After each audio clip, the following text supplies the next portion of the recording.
Patel, are you familiar with the recent actions of the FBI in this regard, including this memo that I have right here, making a list of Catholic churches and parishes that they regard as potentially suspect and directing the potential recruitment of informants and other spies, let's be honest, into those parishes? I'm familiar with that memo, Senator. Mr. Patel, would you commit to me that you will, if you are confirmed, that you will finally and officially withdraw this memo and make it clear that this is not only unacceptable, but that it is an absolute violation of the First Amendment that every American enjoys under the Constitution of the United States? If I'm confirmed, Senator, yes. Will you also commit to me that you will conduct an investigation and find out who wrote this memo, who spread this memo, the field offices involved in this memo? Because I can tell you, we've had your predecessor sit right where you're sitting, and he has repeatedly lied to. I never thought I would see the day when a government agency in the United States of America would actively target its own citizens based on their religious beliefs, political opinions, and rights as parents. But here we are. This is not a conspiracy theory. This is happening. Today, I'm diving into Senator Josh Hawley's shocking exchange with KASH Patel, where he confronts the reality of FBI corruption and political weaponization. Imagine sitting in your place of worship, feeling safe, at peace, only to later find out that your church was being watched by your own government. Sounds like something out of a dystopian novel, right? But according to a leaked FBI memo, Catholic churches were specifically targeted, with informants encouraged to infiltrate and spy on religious communities. When Hawley confronted KASH Patel about this, the response was crystal clear. This is a blatant violation of the First Amendment. Patel vowed that if confirmed, he would put an end to such unconstitutional overreach. Now let's talk about parents being labeled as domestic terrorists. Yes, you heard that right.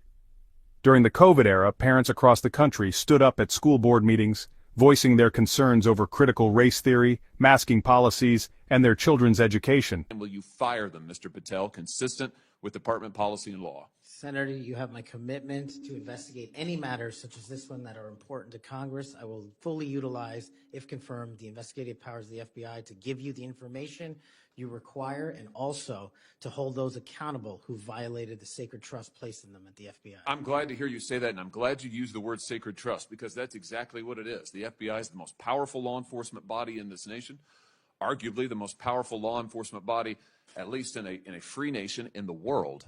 And to have this body corrupted politically, such that it is targeting people of faith in this country and then lying about it to this committee and the American people, is unimaginable. I'll be honest with you, I never thought this would happen in the United States of America. I just didn't. If you had told me 5 years ago we'd be reading memos like this, I would have said, no way, that's bad fiction. In fact, it's a horrible reality. The department needs to be cleaned up, the agency does, and rights restored and protected. I'm glad to hear you say that. Let me ask you this. Do you think it is appropriate for the FBI to be sending agents, including counterterrorism agents, to the parents of children who went to school board meetings and asked about critical race theory in their schools, asked about the school's masking policy during COVID? Should those parents be treated as domestic terrorists? Parents who have the courage to ensure their children are taught what they feel is right, and those who have the courage of their convictions to go houses of worship, in my book, will never be domestic terrorists. I'm delighted to hear you say that. You're familiar, I am sure, with this memorandum issued by the Attorney General, the last Attorney General, Merrick Garland, directing the FBI and other law enforcement agencies to look into parents who went to these school board meetings. And we know from whistleblowers who've come forward to this committee and given us the evidence that, in fact, the FBI opened multiple cases against multiple parents across the nation, I believe, including in my home state of Missouri. Another gross abuse, incredible political power brought to bear against everyday citizens. Why? Because they went to a school board meeting that they're paying for and asked about what their kids were being taught.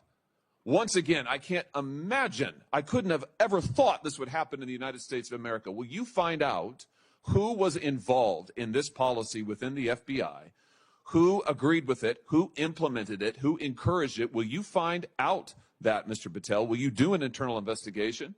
And will you make clear that those who supported this policy are appropriately disciplined? And will you make clear that the FBI will never do something like this again? If confirmed and pursuant to your congressional request, absolutely, Senator. Thank you. Let me ask you this. Do you think it's appropriate for the FBI to target people of faith, particularly those who hold pro-life convictions? Do you think it's appropriate for the FBI to single out and target people of faith in order to discourage the exercise of their First Amendment rights? Instead of being heard, they were investigated by the FBI. Hawley laid it all out. Counterterrorism agents were sent to question parents simply for exercising their First Amendment rights. This isn't a partisan issue. This is about government overreach at its worst. Then there's the stark contrast in how the FBI treated peaceful pro-life activists compared to violent attacks on churches and pregnancy centers. Hawley brought up the case of Mark Houck, a pro-life activist who was arrested in front of his children by an armed FBI SWAT team. His crime? Standing up for his beliefs. Meanwhile, dozens of churches and pregnancy care centers were firebombed across the country, yet no real action was taken to protect them. Let that sink in. Peaceful protesters were treated as criminals, while actual crimes against religious institutions were ignored, and it gets worse. The FBI, the same agency supposedly protecting free speech, was caught pressuring social media platforms to silence dissenting voices. Hunter Biden's laptop, COVID policies, election discussions, you name it. If it didn't fit a certain narrative, it was labeled as misinformation and erased from the internet. But here's the thing, the First Amendment doesn't allow the government to suppress speech, so instead of doing it directly, they pressured big tech to do it for them. Hawley demanded answers. Would Patel put an end to this practice? Would he hold those responsible accountable? Patel's answer? Yes. This is why we need to stay informed, stay engaged, and demand accountability. If you agree, make sure to like this video, share it with your friends, and most importantly, subscribe for more in-depth coverage on issues that matter.